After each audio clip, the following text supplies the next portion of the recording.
Bismillahirrahmanirrahim. Assalamualaikum warahmatullahi wabarakatuh. Alhamdulillah alladzi bi ni'matihi tatimmus shalihat. Salatullah wa salamuhu ala nabiyyina Muhammad wa ala alihi wa ashabihi min ahlil hasanat. Amma ba'du. Allahumma shayyiban nafi'ah. Ayolah ikhwah, Bapak Ibu yang kami hormati, alhamdulillah, kultum pada kesempatan yang berbahagia ini saya ingin menyampaikan pesan ulama kita, ulama Ahlus Sunnah, yakni Abu Ishaq bin Ibrahim bin Musa, Abu Ishaq Ibrahim bin Musa bin Muhammad Asy-Syatibi, atau yang kita kenal dengan Imam Asy-Syatibi. Beliau hidup pada abad ke-7 Hijriah atau tahun 1300 sekian, 300 lebih. Beliau menulis banyak kitab. Di antaranya ada kitab yang terkenal, yakni Al-I'tisam. Di pondok-pondok banyak dibahas. Di dalam juz 1 halaman 154 beliau mengatakan, kullun nas yansuduna sa'adah fi zamanil qadim wa zamanil hadis. Setiap manusia pasti berusaha agar hidupnya bahagia, baik zaman dulu maupun zaman sekarang, zamanil hadis. Akan tetapi kalau ditanya satu persatu dari A sampai Z, bahagia itu tidak mempunyai kejelasan. Padahal bahagia itu ada di dalam diri kita masing-masing. Dengan kemahaadilan Allah, setiap manusia mempunyai potensi bahagia. Kalau menurut logika kita, katakan di ruangan ini, yang jomblo mungkin mengatakan, saya bahagia kalau saya sudah menikah. Mungkin yang sudah menikah, saya bahagia kalau menikah lagi. Mungkin yang sudah menikah mungkin akan mengatakan, saya bahagia kalau sudah punya anak. Yang punya anak bilang, saya bahagia kalau sudah punya cucu, kalau anak-anak saya sudah sukses, seterusnya. Nggak ketemu. Kalau kita lihat ke kiri dan ke kanan kita, kebahagiaan itu ada di dalam diri kita. Makanya Imam Asy-Syatibi, secara singkat saya sampaikan, beliau memberikan kriteria, beliau memberikan ciri-ciri. Kalau ciri-ciri ini ada pada diri kita, pasti kita bahagia. Walaupun orang lain bilang mengatakan enggak. Begitu juga sebaliknya. Kalau ciri-ciri ini ada pada orang lain, pasti dia bahagia. Walaupun menurut kita tidak. Saya berharap ciri-ciri ini ada pada diri kita. Dan kalau tidak, usahakan ada. Karena sayang sekali kalau hal ini tidak ada. Apa kata beliau? Yang pertama, min alamatis sa'adah taysirut ta'ati alaihi. Cirinya orang bahagia itu ialah dia mudah di dalam menjalankan ketaatan. Kok bisa? Ya, firman Allah dalam surat Thaha. Apa kata Allah? Famanittaba'a hudayah fala yadhillu wala yashqa. Barang siapa yang mengikuti petunjuk Allah, taat kepada Allah, mau diatur, disuruh sujud, disuruh puasa, disuruh beramal soleh, mudah. Apa? Fala yadhillu, dia tidak akan tersesat abadan, di mana saja. Wala yashqa, dan dia tidak akan pernah galau, dia tidak akan pernah sedih, dia tidak akan pernah sengsara. Syaqiyah. Yang pertama, taysirut at-ta'ah. Yang kedua, saya tidak akan membahas lebih jauh karena waktunya namanya kultum. Yang kedua, kata beliau Al-Imam Asy-Syatibi dalam kitabnya Mawaqifatus Sunnah fi af'alih. Orang itu mencukupkan sunnah Nabi, ittiba kepada Rasul dalam setiap amalan-amalannya. Apa dasarnya? Dasarnya ialah Al-Quran mengatakan Alam nasroh laka sodrok. Berdasarkan tafsir ayat ini, para ulama sepakat bahwa alam nasroh laka sodrok, bukankah engkau Muhammad sudah kami lapangkan, kata Allah. Para ulama sepakat kalau mau cari sosok yang paling bahagia hidupnya, Rasulullah.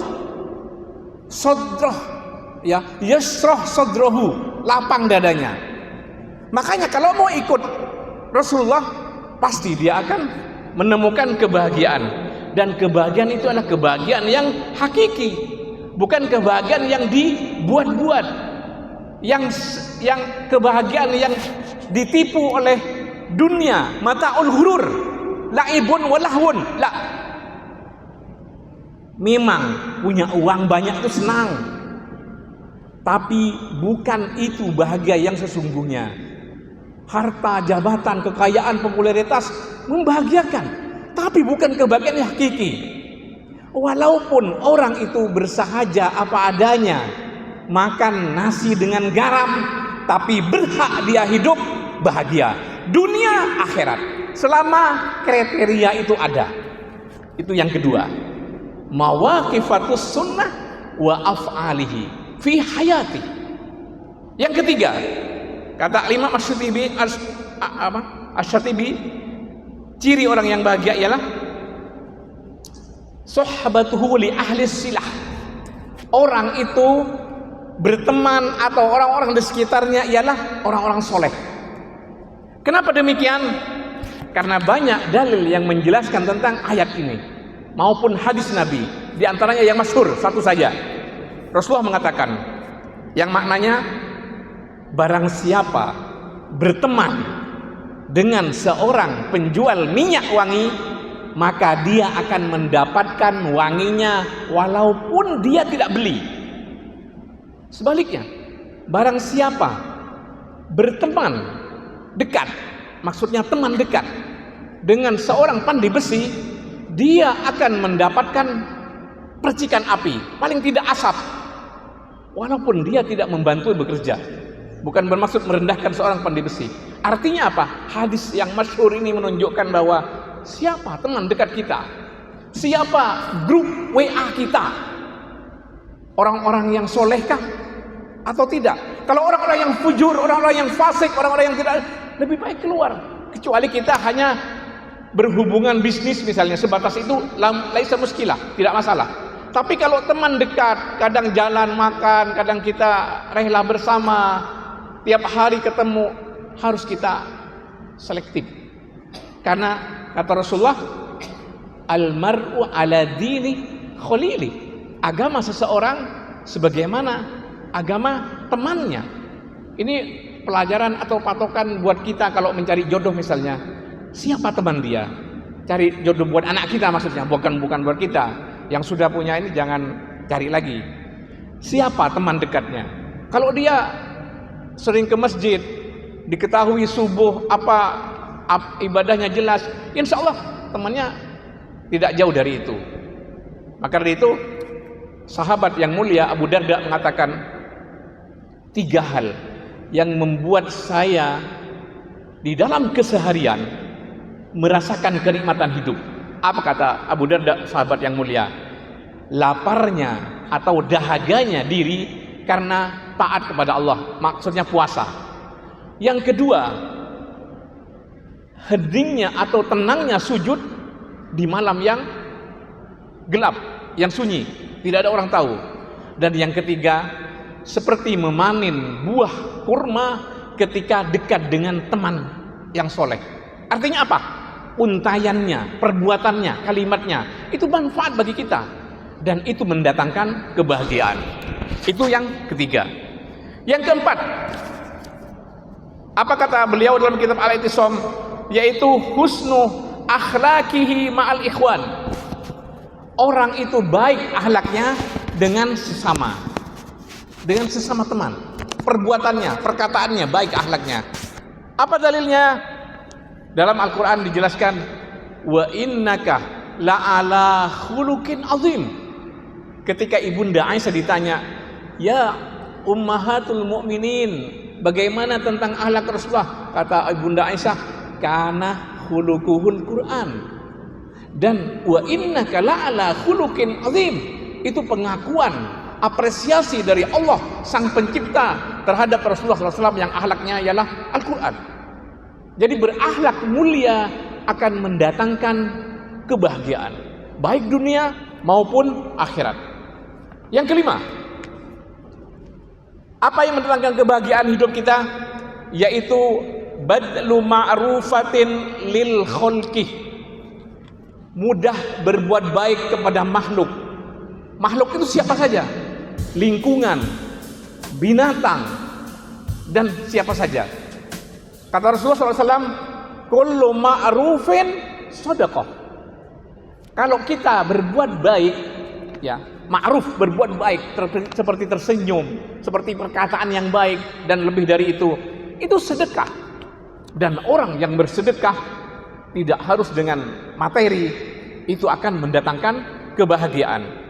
Dan dalam hadis yang lain Rasulullah mengatakan, la taghurranna, jangan disepelekan kebaikan-kebaikan yang bisa kita lakukan, apapun, walaupun hanya menyingkirkan kotoran, taruhlah benang atau pasir di karpet kita dalam sholat. Ketika keinjak, kalau teman kita sujud mungkin tidak enak, jidatnya kena, kita singkirkan.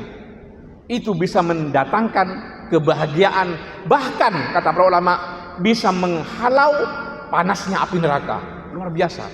Kullu ma'rufin shadaqah. Kemudian yang keenam, yang bisa mendatangkan kebahagiaan ialah al-ihtimamu alal muslimin, perhatian kita kepada sesama muslim, kepada sesama mukmin. Kenapa? Karena kata Allah dalam Al-Quran, innamal mu'minuna ikhwah. Orang mukmin itu diikat oleh persaudaraan, dan persaudaraan ini di atas persaudaraan yang lain, di atas persaudaraan bangsa, dari bahasa, bahkan nasab.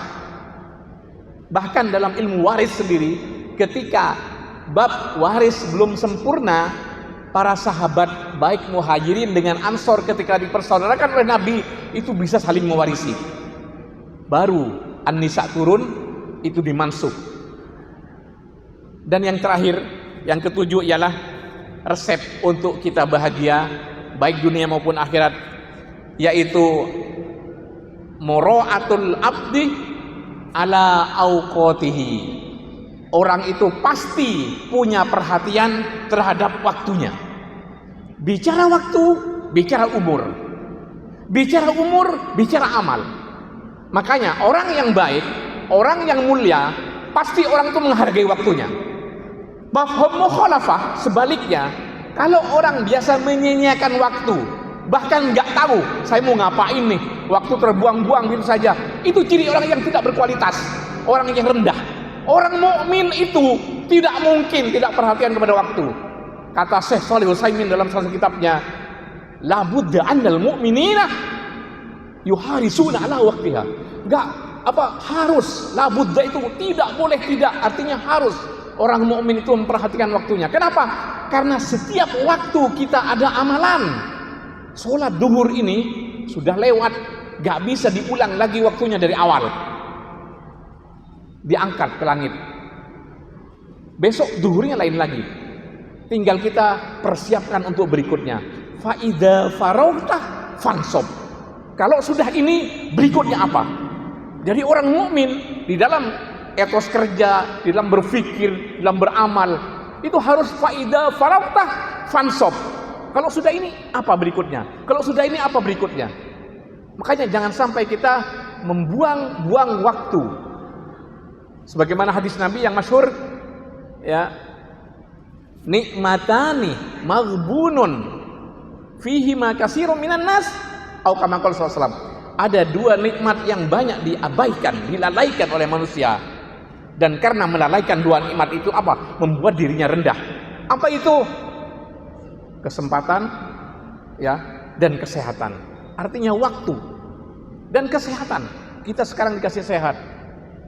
Dan sebagai penutup, karena ini sifatnya kultum, tidak boleh, apalagi mau tugas dan seterusnya, saya mengajak dan kita sama berdoa bahwa beberapa hitungan waktu hari lagi kita insya Allah akan dipertemukan dengan bulan yang agung. Allahumma ballighna Ramadan wa sallimna fiha warzuqna bil a'malis sholih. Ya Allah, sampaikan kami ke bulan Ramadan dan berilah rizki, berilah kemudahan dalam beramal soleh. Ini doa para ulama kita yang harus kita tiru, bahwa orang yang melihat sesuatu yang mahal pasti dia mempersiapkan diri. Alangkah sayangnya orang tidak siap, pasti dia akan beramal sesukanya, sebisanya. Maka dari itu kata para ulama, jangan sampai kita abaikan yang 7 tadi, mudah dalam ketaatan, mengikuti sunnah Rasulullah SAW, perhatian kepada saudara kita, mudah berbuat baik, kemudian perhatian kepada waktu, dan seterusnya. Demikian, hadanallahu wa iyyakum jami'an.